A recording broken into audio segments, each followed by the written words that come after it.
Assalamualaikum warahmatullahi wabarakatuh. Masih dengan saya ya Muhammad, sehat selalu buat teman-teman semuanya tanpa terkecuali dan dimudahkan di dalam segala aktivitas dan rezekinya. Amin amin ya robbal alamin.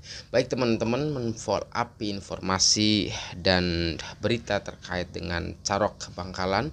Ada kabar terkini dan ini juga menjadi wanti-wanti kita semuanya ya, kekhawatiran kita semuanya. Apakah dengan adanya kemudian kronologi Carok atau bahasanya ada yang mengatakan sebuah pengeroyokan yang memang niatnya atau tujuannya adalah tadi dikatakan mengeroyok itu, tapi sebagian yang lain mengatakan bahwa ini adalah Carok, walaupun juga sebagian yang lain mengatakan bahwa ini adalah bukan termasuk daripada konsep Carok, karena Carok sendiri adalah duel satu lawan satu walaupun dengan menggunakan alat satu sama lain, begitu teman-teman. Nah, kekhawatiran itu apa teman-teman? Di antara korban itu, anaknya Matanjar itu juga ada yang masih bayi ya teman-teman. Bahkan ada sebuah video yang beredar, ini juga kekhawatiran sekali buat kita, bahwa di situ ada sebuah bahasa ini yang akan membalaskan dendamnya dan sebagainya kepada Hasan dan Wardi. Sebenarnya keinginan kita bersama bahwa walaupun memang ini berbicara salah dan benar, ya semua salah lah ya, yang namanya juga berantem ini adalah disalahkan semua, baik menurut hukum Indonesia maupun dari sisi agamanya. Baik, kekhawatiran itu apakah bisa terjadi di antara keduanya saling memaafkan atau tidak ya teman-teman. Nah, efek secara tidak langsung maupun langsung kalau mereka itu tidak memaafkan satu sama lain, ya namanya juga kita masih berkabung, barangkali yang menjadi korban juga apa ya, dari sisi keluarganya masih nafsu lah ya, tidak terima lah ya, seperti itu, sehingga kemudian saya atau kita semua mengkhawatirkan akan adanya yang pertama adalah sebuah balas dendam misalkan. Kita juga tidak akan menafikan itu. Bagaimana ketika kita merasakan dendam yang luar biasa kemudian kita tidak membalasnya kembali? Kita juga tidak bisa membayangkan. Untuk itu kekhawatiran ini yang mestinya adalah dicegah lebih cepat. Bagaimana kemudian cara untuk mencegah atau mencegat itu supaya tidak terjadi? Memang yang pertama itu harus melalui beberapa mediator ya, mediator, dan harus dimediasikan dengan baik di antara dua keluarga besar tersebut ya, karena satu sama lain juga memang mempunyai keluarga yang besar, itu keluarga besar saya dengar-dengar itu. Nah, dan di antara keluarga tersebut juga memang mereka itu para pemberani semuanya, artinya juga tadi yang dikatakan memungkinkan adanya sebuah balas dendam. Untuk itu caranya tadi adalah butuh mediator yang bisa memediasikan dengan baik. Pertama siapa? Yaitu ulama. Para ulama setempat, kita tahu Bangkalan itu adalah banyak para wali dan keturunannya, barangkali pesantrennya banyak, kita tahu lah ya, orang Madura itu sangat ta'zim kepada para ulama dan kiai ya.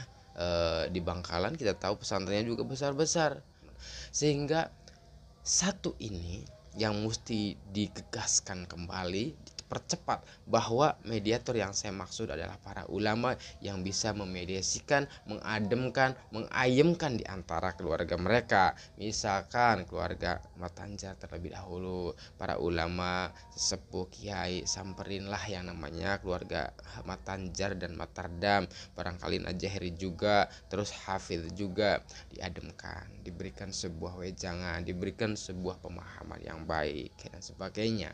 Lalu kemudian setelah dari situ juga sama, ulama sesepuh kiai itu juga mesti mendatangi keluarga daripada Hasan dan Wardi juga, supaya apa, keduanya memang adem ayem, diberikan pemahaman yang sangat baik, baik itu pemahaman berdasarkan konsepsi kenegaraan boleh, atau juga konsepsi keagamaannya, barangkali menurut agama seperti apa, sehingga karena para ulama dan kiai sesepuh itu memang berangkat dari keikhlasan, jiwa yang tenang, yang enggak tulus, itu mereka biasanya selalu mengadem ayemkan hati, jiwa, raga setiap orang.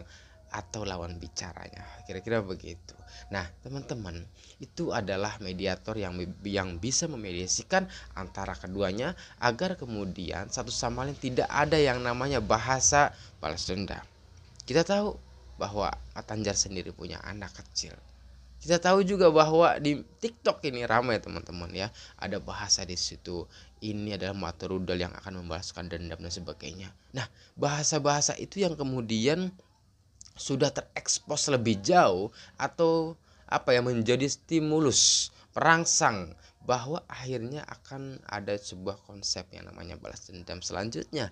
Ini kekhawatiran kita tidak mau itu akan terjadi kembali, bahwa yang sudahlah ya terjadi pengeroyokan atau apa, balas dendam atau apa, sakit hati atau apa, harga diri atau apa, saat itu habis maghrib itu ya sudah. Tetapi seterusnya itu jangan ada kembali yang namanya carok dan sebagainya, apalagi kemudian pengeroyokan dan sebagainya. Yang kedua yang harus digarisbawahi itu adalah, selain tadi adalah para ulama, sesepuh, aulia, kiai, para asatidz dan sebagainya. Yang kedua juga mengembalikan nama baik ya teman-teman, bahwa kita tahu dua persepsi yang berkembang di masyarakat ini. Yang pertama adalah persepsi bahwa Matanjar dan Matardam itu kemudian mencoba atau menantang Wardi dan Hasan dan sebagainya. Satu sisi memang salah, kira-kira begitu. Atau bahkan ada sebuah kabar Matanjar juga pernah menampar sebelum kejadian tersebut di lapangan voli. Atau ada kabar juga misalkan terkait dengan lahan parkir dan sebagainya. Itu juga adalah info-info dari media yang sudah tersebar. Artinya teman-teman, bahwa kalau melihat dari informasi yang tadi dikatakan adalah seakan Matanjar dan Matardam adalah salah. Kita tahu juga di antara mereka sebenarnya, kalau saya yakin sendiri ya, orang Madura itu memang orang yang sangat menghormati ulama, yang sangat rajin mengaji, ibadah dan sebagainya. Saya sih percaya itu, karena saya sendiri banyak teman-teman Madura dan saya dekat dengan banyak orang Madura, kira-kira begitu. Dimanapun saya tinggal, karena saya juga merantau di mana-mana ya, beda-beda tempat, dan kebetulan selalu bertemu dengan teman-teman Madura, dan saya selalu baik dengan orang-orang Madura, dan saya rasakan memang baik sekali. Nah untuk itu kemudian image yang ada pada Matanjar itu kan akhirnya buruk. Kita tahu Matanjar dan Matardam dan Najih Hafid itu adalah sebagai korban. Apapun sebuah kesalahannya, mbok ya kita minimalnya adalah tidak mengumbar aib. Untuk itu tugas kita bersama, termasuk tadi yang pertama adalah para ulama, juga mengembalikan nama baik itu, supaya tidak ada lagi yang namanya negativisme pada diri korban yang telah meninggal. Insya Allah kita juga mesti mendoakan bahwa keempatnya adalah orang yang baik dan akan kembali kepada surganya Allah. Insya Allah segala amalan ibadahnya diterima oleh Allah Subhanahu wa Ta'ala. Amin amin ya rabbal alamin. Itu. Dan yang kedua juga, bahwa satu sisi memang Hasan dan Wardi itu adalah dianggap kemudian untuk harga diri yang diinjak-injak dan sebagainya, bahwa seakan kemudian Hasan dan Wardi itu adalah sebagai pahlawan lah ya, kira-kira begitu. Benar, karena ditantang lah, dimulailah, ditampar dulu lah, atau bahkan disodorkan celurit dulu lah. Tetapi satu sisi memang ya betul, dari sisi diri setiap orang, bahwa setiap orang itu adalah punya nafsu, punya harga diri dan sebagainya, betul itu. Tapi teman-teman, pembelajaran yang baik itu adalah bukan itu. Pembelajaran yang baik itu adalah bagaimana kemudian setiap orang bisa menahan diri dari hawa nafsunya, kan begitu. Artinya adalah kalau kita berbicara salah dan benar, memang betul, salah itu hanya milik manusia, benar itu hanya milik Allah, kan begitu.